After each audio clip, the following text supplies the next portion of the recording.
Global National with Farah Nasser. Good evening. Thank you for joining us. We begin tonight with some relief for children and parents after weeks, and in some places months, of an alarming shortage of pain and fever medication for children, at the same time as respiratory illnesses surge among that vulnerable demographic. Health Canada says supplies are expected to arrive early next week. More than 1 million bottles of foreign-sourced children's ibuprofen and acetaminophen will be earmarked for hospitals, pharmacies, and retailers. Shelves have been empty for some time.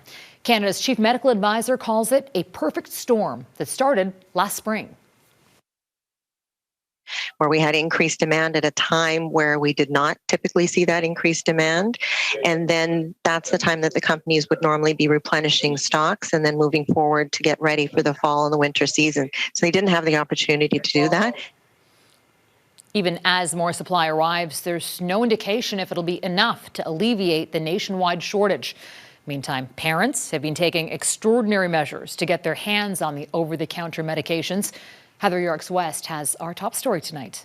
When it comes to finding medicine for her kids, this Calgary mom doesn't mince words. It's a disaster. It's the nicest way I could put it. Corey Larson's youngest son suffers from migraine headaches. So when she couldn't find children's pain medication for him here, she looked to a relative in California for help, sourcing another country's supply. The federal government has now done the same. After next week, more than 1 million bottles of product will have entered Canada to supply hospitals, community pharmacies, and retailers, and medications will start appearing on store shelves starting early next week. Dr. Sharma says it will be important to read the labels carefully when using the foreign-sourced children's ibuprofen and acetaminophen. Specific ingredients and their recommended dosages may not be what many Canadians are used to. Honestly, it's a huge relief that we're finally getting fever-reducing and pain-reducing medications for children. The last several months have been very difficult for parents.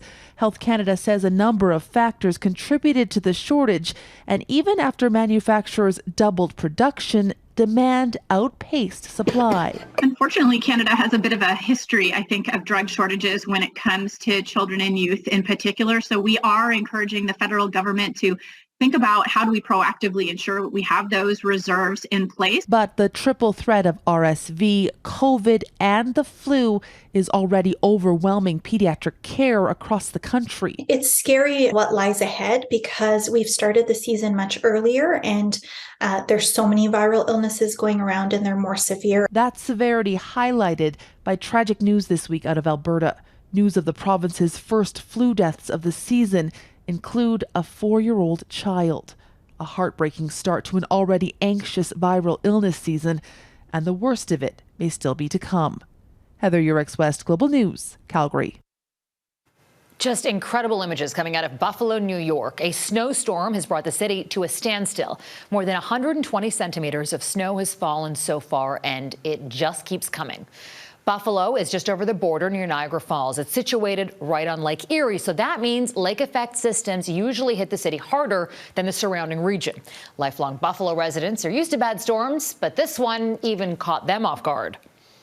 As you can see, as soon as I'm done doing something, it's covering it right back up, but the longer you wait, the harder it's going to get, so you try to get a little bit of a rhythm, and then eventually you got to give up because you can't keep up with it. Schools are closed, as well as Amtrak stations in Buffalo and Niagara Falls. Lots of flights in and out of the Buffalo airport were also canceled, and the Buffalo Bills have moved their Sunday game to Detroit, as parts of New York are under a state of emergency and commercial traffic is banned along a stretch up the interstate. Let's go right to Global's chief meteorologist, Anthony Farnell, who joins us from Buffalo tonight. Anthony, I mean, you've seen your share of storms. What's it been like today? It has been incredible, and it started when we got in last night, and the snow was basically a wall that just moved through, and lightning, thunder, it continued basically the entire night, waking us up at times, and this is the end result. Now, over 24 hours later, and about 4 feet, or you mentioned 120 centimeters on the ground. This is an intersection. This is a street I'm walking on that just yesterday at this time was completely bare. There were actually people out mowing mowing their lawn. It was grass, and now there's so much snow. And as we've been driving street by street and around different neighborhoods, it's the same picture everywhere. Snow and nowhere to put it. Luckily, plows have been out in full force, and the major streets are doing a lot better than a lot of these secondary thoroughfares. Residents here, they're used to snowstorms. What makes this so special is the fact that it's fallen in 24 hours, and it looks like it's going to continue with another 30 to 50 centimeters by tomorrow, Farah. Oh, Anthony Farnell in waist-deep snow in Buffalo, New York. Thanks, Anthony. Extreme weather events also dominated discussions at the COP27 climate summit in Egypt. Smaller countries have been demanding compensation for bearing the brunt of climate disasters, despite wealthier nations causing the bigger carbon footprints.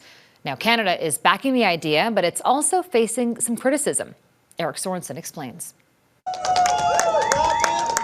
There was momentum and optimism at COP27 to end the use of fossil fuels. Nations that will bear the brunt of global warming and rising sea levels hope the final communiqué will signal intentions to phase out oil and gas, similar to language last year targeting coal power. We need to include all fossil fuels, not only coal, in terms of phasing down or phase out of coal power, to include oil and gas. But consensus appears to be slipping away, and that's unfortunate, says this Canadian activist at the summit. Despite the fact that we've been hearing this from countries for the last 10 days, we haven't been seeing it reflected in those draft decision texts. Canada does not support language to phase out oil and gas. The Minister for Climate Change says Ottawa is committed to reducing that dependency, doubling its climate financing, ending fossil fuel subsidies, investing in e-vehicles. All of these measures, and many more, will lead to a significant reduction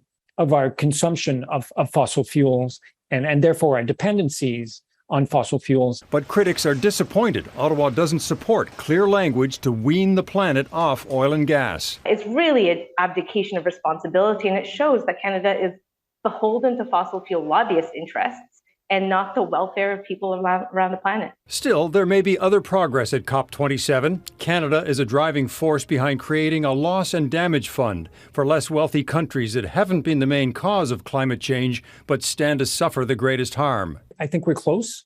To that, we agree to the creation of a fund. COP27 was scheduled to wrap up by Friday, but the host country, Egypt, is now expected to produce a final communiqué sometime this weekend. And there is optimism on that one big sticking point to create a fund for countries that will need help to cope with the damage and increasing costs coming from climate change. Eric Sorensen, Global News, Ottawa. To Ukraine now. Half of the country's power grid was forced offline today.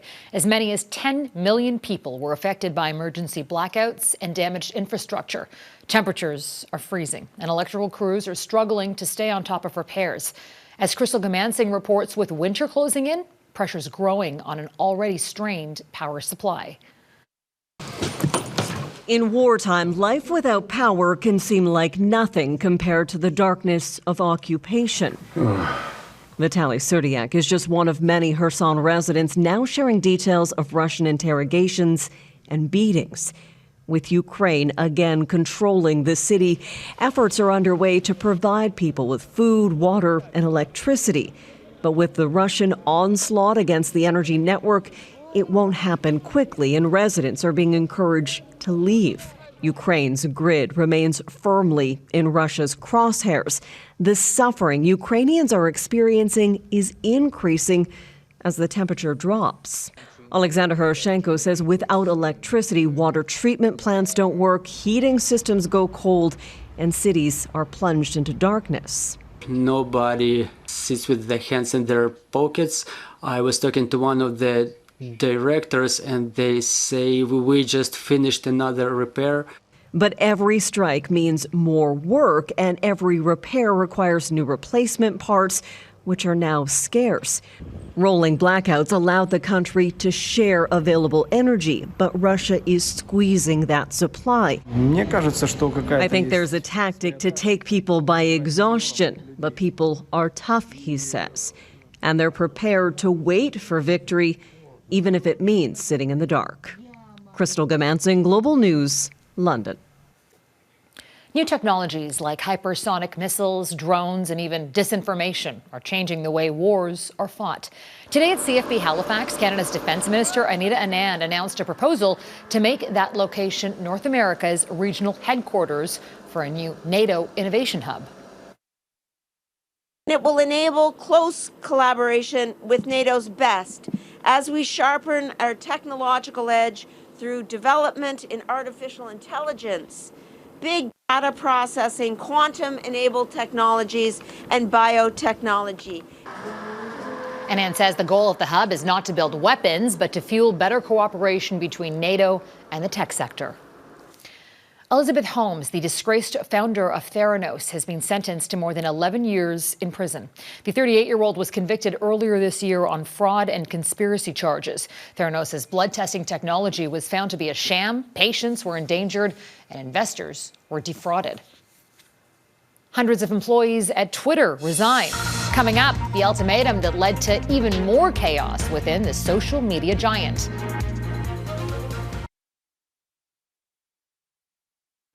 In a surprise reversal, fans at the World Cup won't be able to buy alcohol at stadiums. FIFA made the announcement with just 2 days before the opening game in Qatar. Alcohol will still be sold at other licensed venues and fan destinations. Now, this is a dramatic change to the requirement Qatar agreed to secure the world's biggest sporting event. It's also a major blow to Budweiser's $75 million sponsorship deal with FIFA. Alcohol is heavily restricted in Qatar, a conservative Muslim emirate. Now to the turmoil at Twitter, where hundreds of employees have called it quits, opting out of an ultimatum issued by the new owner, Elon Musk, to either sign up for longer, more intense working hours or leave. We're all about to get fired from Twitter. I've been here 9 years and 9 months now. Some employees who've given years of service are outraged, telling Musk exactly what they think. Offices are empty, doors are locked, and users are bracing for the platform to go dark at any moment. Here's Ross Lord on the chaos. With each passing day, there's a consensus building about Elon Musk, that being a brilliant engineer does not guarantee success in running a social media platform. It's a complete and utter mess right now. Since he spent $44 billion buying Twitter, Musk has alienated users with a plan to make verified accounts pay a monthly fee, and he's laid off large sections of his workforce. This week issuing an ultimatum that Twitter 2.0 must be extremely hardcore, and staffers must sign up for long hours at high intensity or leave immediately. Hundreds of Twitter employees are leaving. And so not only are we worried now that there might be technical problems with Twitter, but now we might see problems with just being able to ensure that the user data is handled in the way that they say it's going to be handled. Using the hashtag #LoveWhereYouWorked, many of those leaving chose to express gratitude for jobs they found rewarding. But Musk's puzzling maneuvers and erratic online presence have some observers suggesting he's in over his head. The equivalent of asking the plumber to come in and wire up your house and do all your electrics. Elon Musk, the engineer, trying to solve problems when he should be thinking not about engineering tactics, but about social tactics and how to deal with a business that is a social business. It's a communications company. It's not a rocket company. Under the hashtag RIP Twitter, reactions range from attempts at humor to more serious reflections about Twitter's role in advancing human rights and justice. There are some who say Musk could still succeed if he finds the right replacement staff and by expanding Twitter for things like mobile payments and food delivery. They say if the turmoil continues, though, it could invite government intervention, something that would not sit well with a free speech purist like Musk. Ross Lord, Global News. Prime Minister Justin Trudeau wrapped up his stop at the APEC summit in Bangkok, though not exactly on the note he would have preferred. Trudeau's agenda was sidetracked by an emergency meeting over another North Korean missile launch. As Mackenzie Gray reports, it's once again put the security of that region and other allies at the forefront, and what Canada can do to ensure it. The Prime Minister wrapping up his quick stop in Bangkok, where the focus was supposed to be on trade. But once again, international events derailed that plan. A North Korean missile launch, the aftermath shown from a fighter jet. The Japanese Defense Ministry saying it landed just 200 kilometers off their coast, but had the potential to hit North America. The North Korean test leading to an emergency meeting on the sidelines of APEC. Trudeau joined by U.S. Vice President Kamala Harris and other Western allies in condemning Pyongyang. Together, the countries represented here will continue to urge North Korea to commit to serious and sustained diplomacy. Canada already participates in naval operations to enforce UN sanctions on North Korea, but Trudeau hinted Canada's role could expand. In our upcoming Indo-Pacific strategy, you'll see that we'll be making new investments to enhance the Canadian Armed Forces' engagement in the region. Selling his new Asia strategy was the goal of this trip, but international incidents like Trudeau's conversation with Chinese President Xi Jinping at the G20 overshadowed everything else. Trudeau wouldn't say if he spoke with Xi again at APEC. I was in a number of sessions over this particular summit with President Xi, and I was very clear in all my interventions with all leaders that it's important that we continue to focus on the things that matter for citizens. The Prime Minister is now off to his final summit of this 10-day trip, La Francophonie in Tunisia. Trudeau is expected to meet with other world leaders while he's there, but his first sit-down tomorrow is actually with a Canadian, Quebec Premier François Legault. Farah?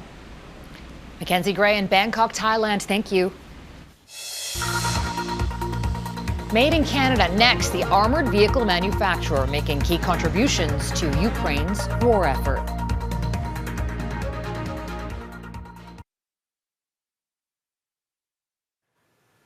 It has been nearly 9 months since Russia launched its war on Ukraine. And through it all, Western allies have been backing Ukrainian forces with billions in key weapons and military equipment. And that includes Canada. Armored personnel carriers designed and built in Ontario are part of that contribution.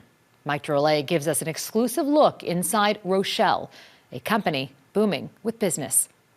The vehicle is called the Senator. It's as up-armored as it is high-tech. And while its intended use was to get in and out of dangerous areas quickly, the Ukrainians have taken to adding armament and using them for shock attacks. Virtually the entire vehicle is manufactured right here. And company CEO Roman Shimonov says 2 new vehicles are completed every day and promptly sent off to support Ukrainians. So here you can see the vehicles in different stages. Over here you can see how people are grinding, and this vehicle will be ready for paint today. And ready for paint today? Today. Yeah. So every day, as I mentioned, we need to prepare 2 vehicles. People that we're delivering those vehicles to are under much more pressure than us. Canada paid for 8 Senator APCs that have long since been delivered, but 90 more have been bought and paid for by NATO and European allies, and there's another 100 in the pipeline. It's great news for Rochelle, just a 6-year-old startup with a couple of hundred employees, 30 of whom are Ukrainians who recently arrived in Canada, like Volodymyr, who are proud of what they're building to help push the Russians back. The warriors, the heroes, the strong people, they are fighting there and defending the homeland, he says. We are helping as much as we can, but we are not as strong as they are. Rochelle has grown so quickly, even defense experts we spoke with don't know much about them. So we'll take you inside the plant for a first-hand look at how they do it, plus talk to some Ukrainian Special Forces soldiers who use them every day. Farah? Thanks, Mike. And you can watch Mike's full report tomorrow at 7 right here on Global on the New Reality. And that's Global National for this Friday night. I'm Farah Nasser. Tonight's Your Canada is Leading Tickles. It's a town of around 300 people in Newfoundland and Labrador. And it's beautiful, as you can see. Thanks for watching. Hope to see you here again tomorrow. Until then, take care of yourselves and each other. Good night.